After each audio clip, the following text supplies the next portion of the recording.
आखिर क्या होता है कि बंगाल के इतने टुकड़े हो जाते हैं? क्या है बंगाल की हिस्ट्री? इलेक्शन जीतने के बाद भी क्यों मुजीबुर रहमान को प्राइम मिनिस्टर बनाने से मना कर दिया जाता है? कैसे ईस्ट पाकिस्तान वेस्ट पाकिस्तान को हराकर बांग्लादेश नाम का नया देश बनता है? आज़ादी दिलाने वाले नेता यानी फादर ऑफ नेशन को क्यों उनकी ही आर्मी मार डालती है? बार बार बांग्लादेश में तख्ता पलट क्यों होता हुआ आया है? क्यों पूरा देश एक साथ सड़कों पर उतर आता है? कैसे सिर्फ एक यूनिवर्सिटी से शुरू होने वाला आंदोलन पूरे देश में फैल जाता है और इनकी मांगों को क्यों नहीं माना जाता है? क्यों बांग्लादेश के प्राइम मिनिस्टर को देश छोड़कर भागना पड़ता है? कौन है शेख हसीना? आइए जानते हैं। सबसे पहले बंगाल की हिस्ट्री को समझते हैं। 1717 तक बंगाल के नवाब मुगल एम्पायर के इनडायरेक्टली अंडर आते थे। इस समय के बंगाल में आज के वेस्ट बंगाल, बांग्लादेश, बिहार एंड उड़ीसा सबको मिलाकर बंगाल कहा जाता था। लेकिन 1717 में बंगाल मुगल एम्पायर से इंडिपेंडेंट किंगडम बन जाता है क्योंकि इस समय मुगल एम्पायर कमजोर होने लग जाता है। बंगाल के पहले इंडिपेंडेंट नवाब मुर्शिद कुली खान बनते हैं। इसके बाद 23 जून 1757 में बैटल ऑफ प्लासी लड़ी जाती है। उस समय बंगाल के नवाब सिराजुद्दौला होते हैं।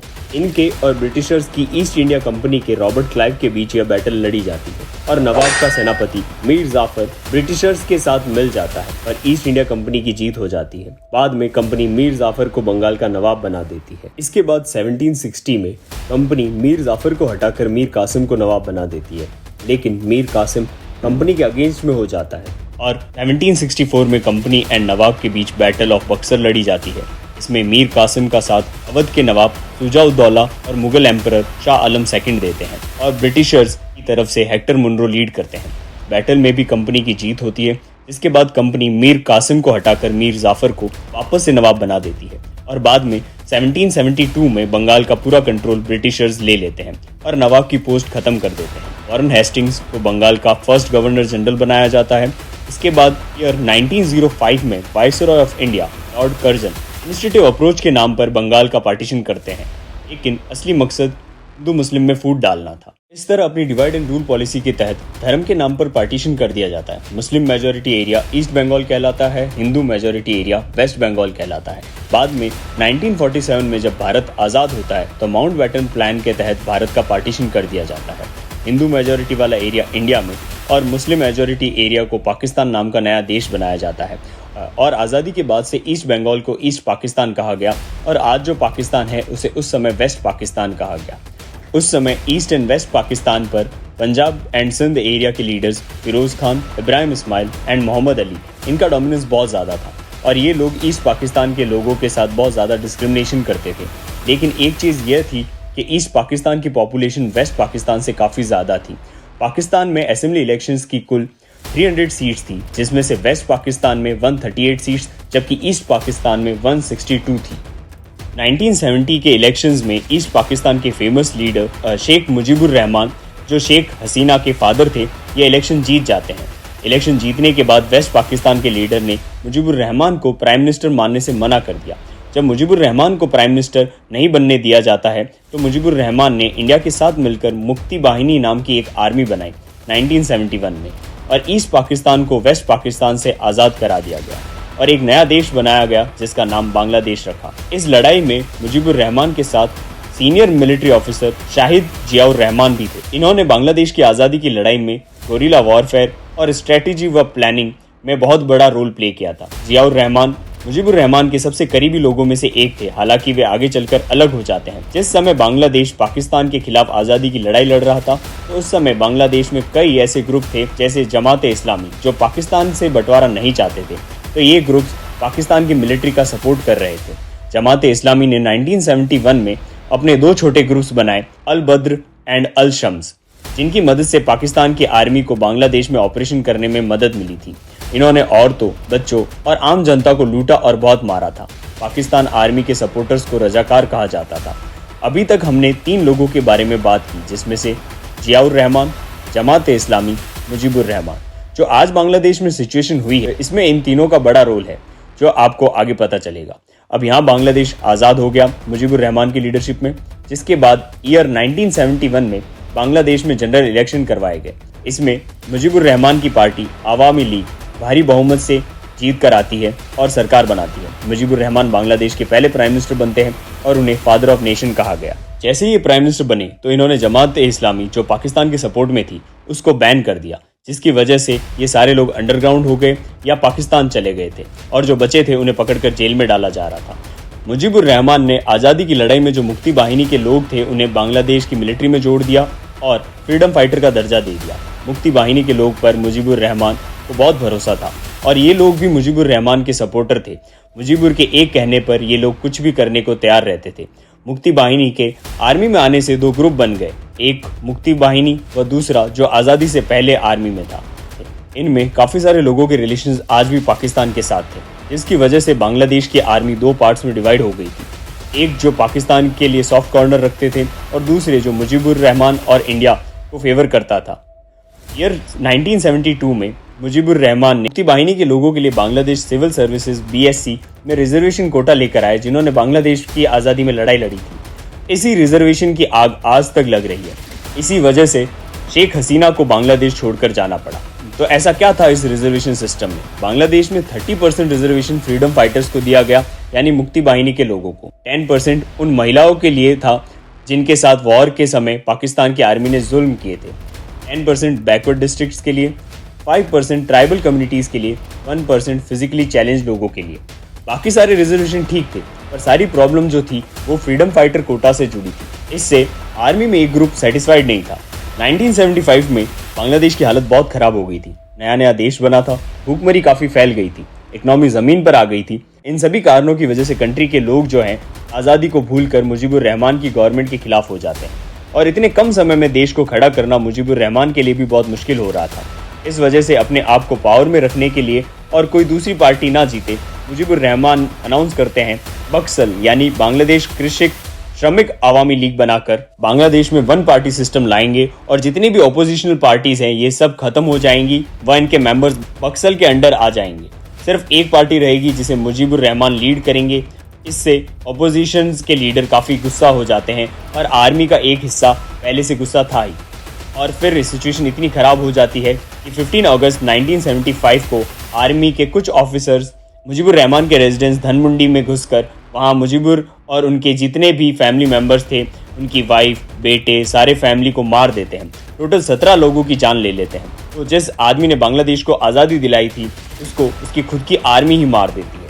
अब इस इंसिडेंट के बाद मुजीबुर का पूरा परिवार तो खत्म हो गया था, लेकिन उनकी दो बेटियां थी जो उस हत्याकांड के समय जर्मनी में रहती थी, शेख हसीना व उनकी बहन। अब यहाँ बांग्लादेश में आवामी लीग में कोई लीडर नहीं था, सिर्फ इन दोनों बहनों के अलावा।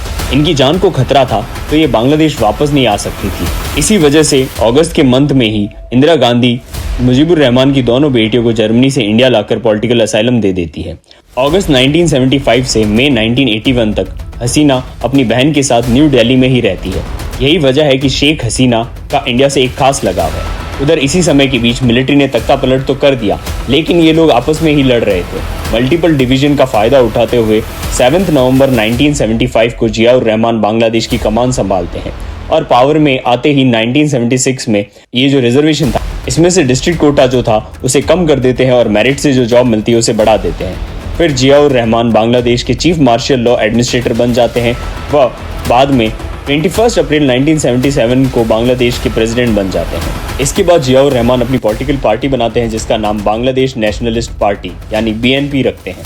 पार्टी बनाने के बाद इन्होंने बांग्लादेश की जो डेमोग्राफी थी उसका ध्यान रखते हुए सेंसस के according 88.3% Muslims, 10.5% Hindu, 1.2% other community थी। तो जो पहले बांग्लादेश में सेक्युलरिज्म और बांग्लादेश नेशनलिज्म की जो पॉलिटिक्स होती थी उससे हट के मुस्लिम पॉपुलेशन के हिसाब से अपनी पॉलिटिक्स में शिफ्ट किया, जिसकी वजह से काफ़ी कम समय में जियाउर रहमान पॉपुलर हो गए।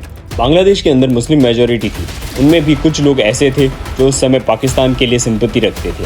इसी वजह से उन्होंने जमात-ए-इस्लामी के साथ कोऑर्डिनेशन बढ़ाया और मुजीबुर रहमान ने जो बैन लगाया था जमात-ए-इस्लामी पर वो हटा दिया। इसके बाद जियाउर रहमान की BNP जमात-ए-इस्लामी एक अलायंस बनाती है और इलेक्शन लड़ती है और बांग्लादेश में रिलीजियस सेंटीमेंट को अट्रैक्ट करने के लिए रिलीजियस बिलीफ को सपोर्ट किया। प्रीएम्बल ऑफ कॉन्स्टिट्यूशन से सेक्युलर वर्ड को हटा के absolute trust and faith in almighty Allah से रिप्लेस कर दिया, जिसकी वजह से इन्हें काफ़ी सपोर्ट मिला। ईयर 1979 में जमात-ए-इस्लामी और BNP मिलकर इलेक्शन लड़ती है। ये चीज़ काम भी करती है, 300 सीट में से 207 सीट्स बीएनपी जीत कर आती है। तो जैसे Mujibur Rahman pro Indian group से थे, वैसे ही प्रो पाकिस्तानी ग्रुप से जियाउर रहमान थे। मुजीबुर रहमान पर जिस तरह अपने ग्रुप के लोगों को सपोर्ट करने के लिए इल्ज़ाम लगते थे, इसी वजह से 1975 में उनका असैसिनेशन होता है। ठीक इसी तरह 30 मई 1981 में आर्मी के एक पावरफुल ग्रुप जियाउर रहमान को मार देते हैं और तख्ता पलट कर देते हैं। ये जो दो ग्रुप बने थे, इनकी वजह से बांग्लादेश में कई बार तख्ता पलट हुए। जियाउर रहमान के असैसिनेशन के बाद आर्मी हेड हुसैन मोहम्मद इरशाद पावर में आते हैं और आर्मी रूल लगा देते हैं। इस तरह मुजीबुर रहमान और जियाउर रहमान दोनों की जान जा चुकी थी और दोनों की पार्टी में कोई लीडर नहीं बचे थे। बाद उनकी वाइफ खालिदा जिया जो थी वो बीएनपी की कमान संभालती है। दूसरी तरफ सेम ईयर 1981 में शेख हसीना बांग्लादेश आती है भारत से और अपने पिता की पार्टी आवामी लीग की कमान संभालती है। खालिदा और हसीना ये दोनों एक दूसरे से बहुत नफरत करती थी। ये दोनों मेन पार्टीज भी थी बांग्लादेश की और दोनों की आइडियोलॉजी एकदम अलग थी। इनकी दुश्मनी का आइडिया आप इस बात से लगा सकते हैं कि जो खालिदा जिया थी, उन्होंने अपने मैरिज सर्टिफिकेट में डेट ऑफ बर्थ 9 अगस्त 1944 से बदलकर 15 अगस्त करवाया, क्योंकि इस दिन हसीना के जो फादर थे मुजीबुर रहमान की हत्या हुई थी और ये फादर ऑफ नेशन थे, तो लोग शोक मनाते थे। तो सेम डे खालिदा जिया अपना जन्मदिन के बहाने से जश्न मनाती थी। लेकिन अगर उस समय की बात करें तो ये दोनों ही उस समय पावर से बाहर थी। आर्मी चीफ इरशाद रूल कर रहे थे। इरशाद ने जो ये रिजर्वेशन था फ्रीडम फाइटर्स वाला, इसे तो नहीं छेड़ा, लेकिन 1986 में वुमेन कोटा जो था अनक्लेम जा रहा था, उसे बदलकर बांग्लादेश की सभी महिलाओं को दे दिया था।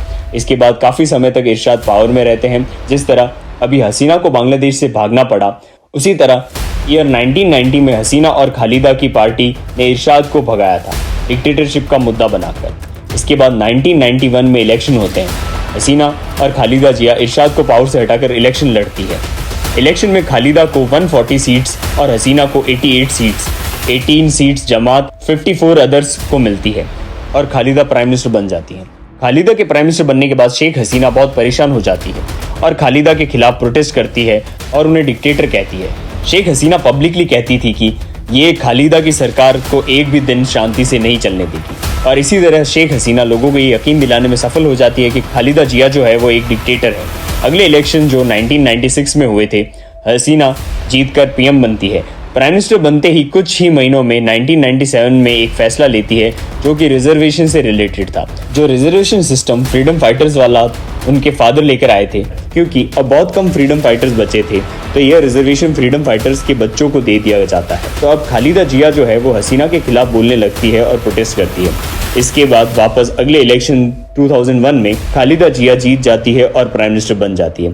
लेकिन इस बार के इलेक्शंस को लेकर हसीना एक रिसर्च पेपर अवामी इन्वेंशन रिलीज करती है, जिसमें बताती है कि खालिदा ने किस प्रकार इलेक्शन में धांधली की और 22 कॉन्स्टिट्यूएंसी में गलत तरीके से इलेक्शन जीते। 30,000 हिंदू वोटर्स को वोट नहीं करने दिया गया, क्योंकि हिंदू वोट बैंक अवामी लीग को सपोर्ट करता था। इस तरह के कुल 17 पॉइंट्स बताए गए।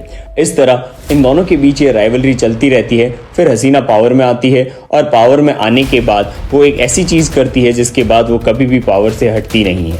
लेकिन उससे पहले हम मोहम्मद यूनुस की बात करते हैं। अभी ये जो भी हुआ है बांग्लादेश में, उसमें ये बांग्लादेश की इंटरिम गवर्नमेंट यानी टेम्पररी गवर्नमेंट में चीफ एडवाइजर बने हैं, एक तरह से एक्टिंग प्राइम मिनिस्टर की तरह है। तो हुआ क्या था कि खालिदा को हराकर हसीना पावर में आ गई थी। इस समय मोहम्मद यूनुस यूएसए में पढ़ाई करने गए हुए थे और पढ़ाई करके वापस आते हैं। वापस आके बांग्लादेश ग्रामीण बैंक बनाया।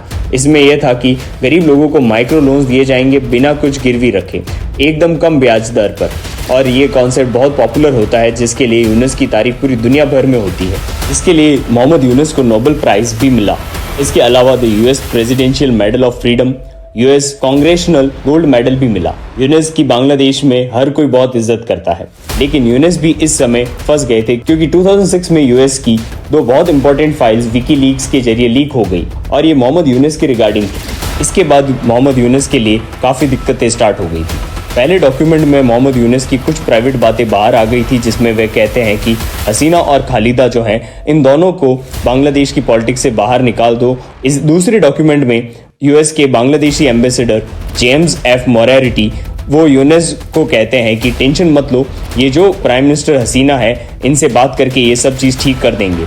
ये जो डॉक्यूमेंट्स रिलीज हुए थे ये सब बात हसीना को बिल्कुल पसंद नहीं आती। इस बीच एक और चीज़ ये होती है कि इंडिया के फॉरेन ऑफिस फॉर बांग्लादेश के जॉइंट सेक्रेटरी मोहन कुमार जो थे वो एक यूएस डिप्लोमेट को कहते हैं कि मोहम्मद यूनुस को नोबेल प्राइज़ इसलिए दिया गया क्योंकि यूएसए इनको बांग्लादेश में पावर में लाना चाहता है ताकि अपने इंटरेस्ट पूरे कर सके, और अगर इनको नोबेल प्राइज़ मिलता है तो लोगों में इनकी क्रेडिबिलिटी बढ़ेगी और पॉजिटिव रिस्पॉन्स आएगा, जिससे गवर्नमेंट बनाने में आसानी होगी। बाद में जब ये बात बाहर आ जाती है तो मोहन कुमार कहते हैं कि मैंने कहा तो था लेकिन मैं मानता नहीं।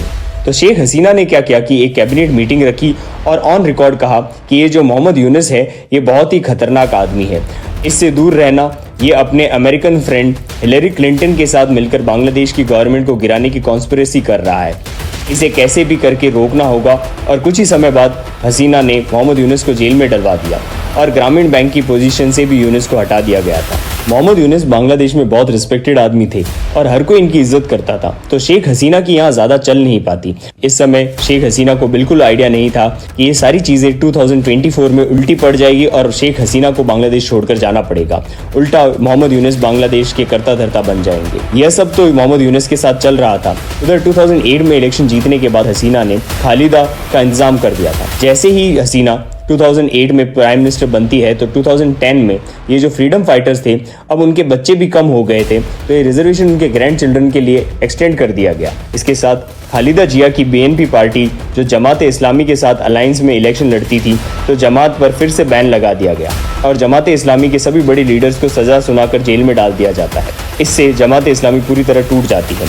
इसके एक साल बाद 2011 में हसीना ने 5th अमेंडमेंट पास किया और कॉन्स्टिट्यूशन में सेक्युलर वर्ड वापस जोड़ दिया। इसके बाद सेम ईयर बांग्लादेश में केयर टेकर गवर्नमेंट वाला कॉन्सेप्ट था इलेक्शन के समय, उसको हटा दिया। केयर टेकर गवर्नमेंट को आप ऐसे समझ सकते हैं, इलेक्शन के समय रूलिंग सरकार हट जाती है पावर से 90 डेज पहले और उस जगह केयर टेकर गवर्नमेंट काम करने लगती है जब तक वापस अगली नई सरकार नहीं चुनी जाती।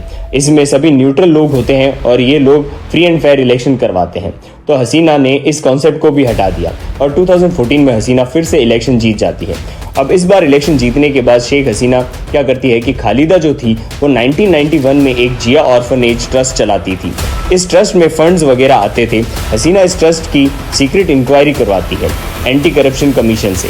जैसे ही इंक्वायरी पूरी होती है तो खालिदा जिया पर चार्जेस लगाए जाते हैं कि खालिदा जिया ने 21 मिलियन बांग्लादेशी टका इस ट्रस्ट से इलीगली निकाले हैं।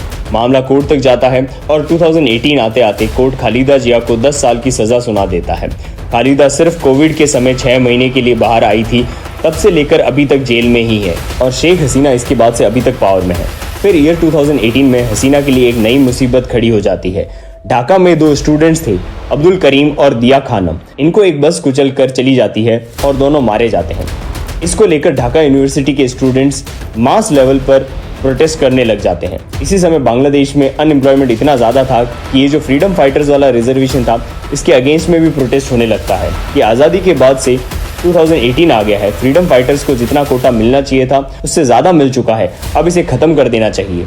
ढाका यूनिवर्सिटी से ये प्रोटेस्ट स्टार्ट होता है। बाद में राजशाही यूनिवर्सिटी, जहांगीरनगर यूनिवर्सिटी और चिटागोंग यूनिवर्सिटी में भी स्टार्ट हो जाता है। बीएनपी की खालिदा जिया जेल में थी, जमात इस्लामी भी वीक हो चुका था, तो अपोजिशन के बचे लोग ने जैसे बीएनपी के सदस्य, जमात इस्लामी के स्टूडेंट्स विंग, छात्र शिविर, ये लोग भी प्रोटेस्ट को ज्वाइन कर लेते हैं। इससे हसीना की गवर्नमेंट बैकफुट पर आ जाती है और एजुकेशन के अलावा सब जगह से इस रिजर्वेशन को हटा देती है, जिससे मामला शांत हो जाता है। आप सोच रहे होंगे कि शेख हसीना फ्रीडम फाइटर को क्यों सपोर्ट कर रही थी। ये फ्रीडम फाइटर रिजर्वेशन वाले लोग वो थे जिन्होंने बांग्लादेश की आज़ादी के समय मुजीबुर रहमान के अंडर मुक्ति बाहिनी सेना बनाकर वॉर में पार्ट लिया था। ये लोग किसी भी रिलीजन या कम्युनिटी के हो, इनकी लॉयल्टी जो थी वो आवामी पार्टी के लिए थी और हर इलेक्शन में इनका एडवांटेज आवामी लीग को मिलता था। कई बार ये भी सुनने में आया कि आवामी लीग अपने सपोर्टर्स को फेक फ्रीडम फाइटर्स का सर्टिफिकेट देती है। इनफैक्ट कई लोगों ने तो लोन लेकर भी ये कोटा लिया है। अब रिजर्वेशन हटने के बाद 2018 में इलेक्शन होते हैं और शेख हसीना जीत जाती है, पर इस इलेक्शन में आवामी लीग पर बहुत सारे आरोप लगते हैं, जैसे कि इलेक्शन में बैलेट बॉक्स पहले से भरे हुए थे, लेकिन इन सब से ज़्यादा कुछ होता नहीं है। फिर ईयर 2023 जैसे ही आता है, हसीना के लिए दिक्कत फिर से आने लग जाती है। इस समय होता क्या है कि बांग्लादेश की रेडीमेड गारमेंट इंडस्ट्री जो है वो बांग्लादेश की इकोनॉमी की बैकबोन है। करीब 11% जीडीपी यहीं से आती है। बांग्लादेश वर्ल्ड में 3rd लार्जेस्ट टेक्सटाइल सप्लायर है और हमेशा से टॉप 5 में ही रहता है। बांग्लादेश में 4.4 मिलियन लोगों का एम्प्लॉयमेंट भी यहीं से आता है। दुनिया भर के जो भी आप बड़े बड़े ब्रांड देखते हैं वो सभी बांग्लादेश में ही बनते हैं और अपने लोगो लगाकर बेचते हैं। इस चीज़ में बांग्लादेश का कॉम्पिटिशन जो है वो वियतनाम से बहुत ज़्यादा होता है। अक्टूबर 2023 में ये जो गारमेंट वर्कर्स जो थे ये 600 फैक्ट्रीज में स्ट्राइक कर देते हैं अपने कम वेजेस को लेकर। और फैक्ट्रीज के लिए दिक्कत क्या थी कि अगर इनकी वेजेस बढ़ा दी जाए तो कॉस्टिंग बढ़ जाती है, जिसके कारण शायद ये बड़ी कंपनीज यहाँ से कपड़ा खरीदना बंद करके वियतनाम से कपड़ा खरीदना शुरू कर दे। अनएम्प्लॉयमेंट ऑलरेडी बहुत ज़्यादा था, इकोनॉमी ऑलरेडी टेक्सटाइल पर डिपेंडेंट थी, इसलिए हसीना ने ये रिस्क नहीं लिया और पूरे प्रोटेस्ट को दबा दिया। इसी समय दिसंबर 2023 में इलेक्शन होने थे, जिसको शिफ्ट करके 7 जनवरी 2024 की डेट को कराने का तय किया जाता है। इसी समय ऑपोजिशन केयर टेकर गवर्नमेंट को वापस लाने की मांग करती है। अगर ऐसा नहीं होता तो इलेक्शन को बॉयकॉट कर देंगे। हसीना इसके लिए मना कर देती है और ऑपोजिशन इलेक्शन को बॉयकॉट कर देते हैं। आधा ऑपोजिशन जेल में था, बचे हुए लीडर्स ने इलेक्शंस को बॉयकॉट कर दिया था। हाल ये थे कि कई कॉन्स्टिट्यूएंसी पर अकेले आवामी लीग के कैंडिडेट ही खड़े थे। इस वजह से 300 सीट में से 223 सीट शेख हसीना बड़े आराम से जीत जाती है और पावर में आने के बाद जून 2024 में जो 2018 में फ्रीडम फाइटर वाला कोटा था जिसे हटाया, उसे लेकर हाईकोर्ट कहता है कि कोटा जो हटाया गया था वो अनकॉन्स्टिट्यूशनल था और उसे वापस लागू किया जाए। इसको लेकर फिर से हंगामा होता है और हसीना पर आरोप लगते हैं कि वह अपने सपोर्टर्स को गलत तरीके से एडवांटेज देती है। तो स्टूडेंट्स कहते हैं कि ठीक है कि हाई कोर्ट ने ऑर्डर दिया है, लेकिन आप अपने लेजिस्लेटिव पावर यूज़ करके इसे हटाओ। अगर ऐसा नहीं होता है तो हम प्रोटेस्ट करेंगे। और जब कोई डिसीजन नहीं लिया जाता है तो ढाका यूनिवर्सिटी के स्टूडेंट्स और रेप्यूटेड लॉयर्स इसके अगेंस्ट में सुप्रीम कोर्ट चले जाते हैं। अब इसी ढाका यूनिवर्सिटी की सोशियोलॉजी डिपार्टमेंट के 3 स्टूडेंट्स नाहिद इस्लाम, आसिफ मोहम्मद, अबू बकर मजूमदार, इन तीनों लोगों की वजह से शेख हसीना को बांग्लादेश छोड़कर जाना पड़ता है। ये लोग क्या करते हैं कि ढाका यूनिवर्सिटी में प्रोटेस्ट करना स्टार्ट करते हैं कि फ्रीडम फाइटर्स के रिजर्वेशन हटाया जाए और इन सब के लिए मुजीबुर रहमान को जिम्मेदार बताते हैं कि ये रिजर्वेशन वो ही लेकर आए थे। अनएम्प्लॉयमेंट बहुत ज़्यादा था, स्टूडेंट्स ऑलरेडी बहुत परेशान थे। धीरे धीरे ये प्रोटेस्ट पूरे बांग्लादेश में होने लग जाता है। शुरू में ये प्रोटेस्ट पीसफुल था, लेकिन BNP और जमात इस्लामी की स्टूडेंट विंग छात्र शिविर भी प्रोटेस्ट ज्वाइन कर लेती है। साथ ही गारमेंट वर्कर्स भी आ जाते हैं। यहाँ से वायलेंस होना स्टार्ट हो जाता है। 14 जुलाई तक ये प्रोटेस्ट बहुत ज़्यादा बढ़ जाता है। सेम डे शेख हसीना एक प्रेस कॉन्फ्रेंस करती है और यहाँ एक बयान देती है जो उन पर बहुत भारी पड़ता है कि अगर फ्रीडम फाइटर्स के बच्चों को रिजर्वेशन नहीं मिलेगा तो क्या रजाकारों को मिलेगा। इसके बाद स्टूडेंट बहुत गुस्सा हो जाते हैं, प्रोटेस्ट और बढ़ जाता है। हसीना को लगता है कि ये जो 3 लड़के हैं जो प्रोटेस्ट को चला रहे हैं, अगर इनको कंट्रोल कर लिया जाए तो प्रोटेस्ट कंट्रोल में आ जाएगा। तो 20 जुलाई के दिन ये 3 स्टूडेंट लीडर्स गायब हो जाते हैं। लोग इनका पता लगाने की कोशिश करते हैं, कुछ पता नहीं चलता। तब पुलिस के पास जाते हैं पर पुलिस मना कर देती है। लेकिन एक वीडियो वायरल हो जाता है जिसमें इन तीनों में से जो नाहिद था उसको पुलिस गिरफ्तार करके ले जाते हुए दिखाई देती है। यह वीडियो देखकर जनता एग्रेसिव हो जाती है और पुलिस को मारना स्टार्ट कर देती है। इसमें काफ़ी लोग मारे जाते हैं। इसके कुछ समय बाद ये तीनों रोड पर अधमरी हालत में मिलते हैं। हॉस्पिटल लेकर जाया जाता है और इस बार गवर्नमेंट इनको वहाँ से फिर उठा देती है और कहती है कि इनकी जान को खतरा है, इन पर अटैक हो सकता है। सिक्योरिटी के लिए इनको ले जा रहे हैं। सेम डे कोर्ट का डिसीजन आता है कि फ्रीडम फाइटर्स को सिर्फ 5% कोटा मिलेगा। पर अब लोग कहते हैं कि शेख हसीना को माफ़ी मांगनी पड़ेगी और रेजिग्नेशन की डिमांड करते हैं। इसी बीच इन तीनों का एक वीडियो आता है जिसमें सिर्फ इन तीनों के चेहरे दिखाई देते हैं, जिसमें ये प्रोटेस्ट को बंद करने की डिमांड करते हैं। लोगों को डाउट होता है कि ये इन तीनों से ज़बरदस्ती बुलवाया जा रहा है। इसके बाद वियोलेंस एंड प्रोटेस्ट और बढ़ जाता है और कहते हैं कि इन तीनों को वापस भेजा जाए। इस समय पूरा बांग्लादेश जल रहा था। गवर्नमेंट इन्हें छोड़ देती है पर इनकी हालत देखकर जनता गुस्से में आ जाती है जब ये बताते हैं कि इन्हें सरिये से मारा गया, ज़बरदस्ती बयान रिकॉर्ड करवाए गए। आवामी लीग पर प्रेशर बढ़ने लगता है तो आवामी लीग अपनी स्टूडेंट विंग बांग्लादेश छात्र लीग BCL को प्रोटेस्ट के अगेंस्ट में भेजती है और इन दोनों ग्रुप्स में बहुत मारकाट होती है। अब ये प्रोटेस्ट एंड वायलेंस बहुत बढ़ जाता है, जिसको रोकने के लिए फोर्सेस को लगाया जाता है। Year gases, rubber bullets, helicopter से फायरिंग सब किया जाता है पर प्रोटेस्ट नहीं रुकता। यहाँ से गवर्नमेंट को समझ में आ जाता है कि प्रोटेस्ट हाथ से निकल चुका है। अब जनता डिसाइड करती है कि सभी लोग प्राइम मिनिस्टर हाउस यानी शेख हसीना के घर पहुँचेंगे। गवर्नमेंट ने बातचीत के लिए भी कहा पर ये लोग शेख हसीना का रेजिग्नेशन चाहते थे। 31 जुलाई 2024 शेख हसीना इंडिया के एम्बेसडर से बात करती है और इंडियन गवर्नमेंट से भी बात करती है, पर इंडिया इसे इंटरनल मैटर बताता है। लेकिन शेख हसीना की सिक्योरिटी के लिए इंडिया हाँ कर देता है। प्रोटेस्ट रोक तो कोई नहीं पाता, पर इसको ठंडा करने के लिए 3 दिन की पब्लिक हॉलीडे कर दी जाती है, लेकिन इससे भी कुछ हो नहीं पाता।